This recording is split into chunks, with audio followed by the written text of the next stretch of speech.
शिव की भक्ति से नूर मिलता है, सबके दिलों को सुकून मिलता है। जो भी लेता है दिल से भोले का नाम, उसे भोले का आशीर्वाद जरूर मिलता है। तो प्रेम से कहिए, हर हर महादेव, हर हर महादेव। सावन महात्म्य के 10वें अध्याय में आज हम जानेंगे शनिवार व्रत की विधि, इसे कैसे करते हैं, क्या इसका विधान है और इसका क्या महात्म्य है। शिव ने संत कुमार से कहा, हे संत कुमार, अब मैं आपसे शनिवार व्रत की विधि कहूँगा। श्रावण मास में शनिवार को रोज 3 देवताओं का, नरसिंह, शनि तथा हनुमान जी का अर्चन करें। दीवार या खंबे में शुभ नरसिंह की प्रतिमा लिखकर लक्ष्मी सहित जगतपति नरसिंह को हल्दी सहित चंदन, नीले पीले फूलों द्वारा अर्चन करें। खिचड़ी तथा हाथी चक साग के नैवेद्य का भोग लगावें। आप भी खिचड़ी आदि का प्रसाद पाकर ब्राह्मण को भोज कराकर भगवान नरसिंह को तिल के तेल से या शुद्ध घी से नहलाकर प्रत्युक्त करें। शनिवार को आप सपरिवार शरीर में तेल लगाकर नहाकर उड़द की बनी हुई वस्तु भोजनार्थ बनावें। इससे भगवान नरसिंह खुश हो जाते हैं। इस तरह श्रावण महीने के 4 शनिवार को शनिवार का व्रत करें।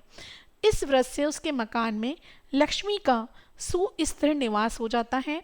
हे सौम्य, मैंने भगवान नरसिंह का उत्तम व्रत आपसे कहा।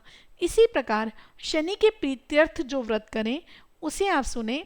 एक लंगड़ा ब्राह्मण या उसके अभाव में किसी अन्य ब्राह्मण को तिल का तेल लगाकर गर्म पानी से स्नान कराकर श्रद्धा युक्त हो नरसिंह व्रत में कथित अन्न से भोजन कराकर शनि के प्रीत्यर्थ तेल, लोहा, तिल, उड़द तथा कंबल का दान करें। उससे शनिदेव राजी हों ऐसा कहें। हे मुने, मैं शनिदेव का ध्यान करूंगा, आप सावधान होकर सुने। शनिश्चर का काला वर्ण है, मंद गति तथा कश्यप गोत्र है। शनि का जन्म सौराष्ट्र देश है। सूर्य नारायण पुत्र वरदाता है। मंडल में दंडागार स्थित है। इंद्र नीलमणि तुल्य कांतिमान है। बाण, धनुष तथा त्रिशूल धारी है। सवारी गिद्ध की है। यम अधिदेवता तथा ब्रह्मा प्रत्यति देवता है। कस्तूरी, अगर, चंदन तथा गूगल, धूप और नैवेद्य में उड़द खिचड़ी प्रिय है। यह विधान मैंने कहा। शनि के अर्चन में रमणीय लोहे की प्रतिमा निर्माण करें। उसे 2 काले कपड़े, कौल वर्ण के बछड़े सहित काले रंग की गोदान दें। ऐसी विधि द्वारा अर्चन करने पर प्रार्थना स्तुति करें। इसे ध्यानपूर्वक सुने। राजा नल का राज्य जब विलय हो गया था तो राजा नल ने शनिदेव की आराधना की तथा शनिदेव ने प्रसन्न होकर फिर से उन्हें राज्य प्रदान किया। मनुष्य को चाहिए कि वो इस प्रकार शनिदेव को आराधना करे कि मेरे ऊपर शनिदेव प्रसन्न हो।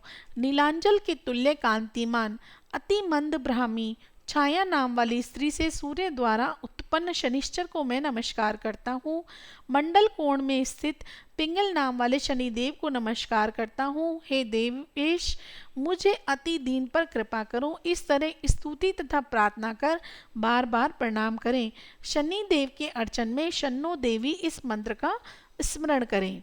हे विप्र, अब शनिवार को हनुमान जी की पूजा कैसे करें इसके अनुरूप मैं कहता हूँ। हनुमान के प्रश्नार्थ विधि कहूँगा। सावन महीने के शनिवार के रोज हनुमान जी के प्रीत्यर्थ अभिषेक तिलों के तेलों द्वारा रुद्र मंत्रों से करें। तेल मिश्रित सिंदूर को उनकी देह में लगा दे। जपा, अर्क तथा मंदार माला से अर्चन कर नैवेद्य के लिए उड़द का बड़ा तथा उपचारों द्वारा अर्चन करें। हनुमान के प्रीत्यर्थ उनके 12 नामों का जाप करें। हनुमान, अंजनी सुत, वायुपुत्र, महाबली, रामेष्ट, फागुन सखा, पिंगाक्ष, अमित विक्रम, अवधिकरमण, सीता शोक विनाशक, लक्ष्मण प्राणदाता, दश ग्रीव दर्पाहा, इन 12 नामों को जो रोज सुबह उठकर पढ़ता है उस प्राणी का कभी अशुभ नहीं होता तथा उसे संपूर्ण ऐश्वर्य मिलते हैं। इस प्रकार श्रावण मास के शनिवार को जो प्राणी हनुमान जी की आराधना करता है उसकी देह यज्ञ के तुल्य आरोग और बली होती है। शनिवार के रोज पीपल का स्पर्श तथा अर्चन अवश्य करें। शनिवार के दिन अतिरिक्त अन्य किसी भी वार में पीपल का स्पर्श नहीं करना चाहिए। शनि के दिन पीपल स्पर्श करने से सब सिद्धियां बढ़ती हैं। ओम में ही है आस्था, ओम में ही है विश्वास, ओम में ही है शक्ति, ओम में ही सारा संसार, ओम से ही शुरू होती है अच्छे दिन की शुरुआत। तो बोलिए ओम नमः शिवाय, ओम नमः शिवाय, ओम नमः शिवाय।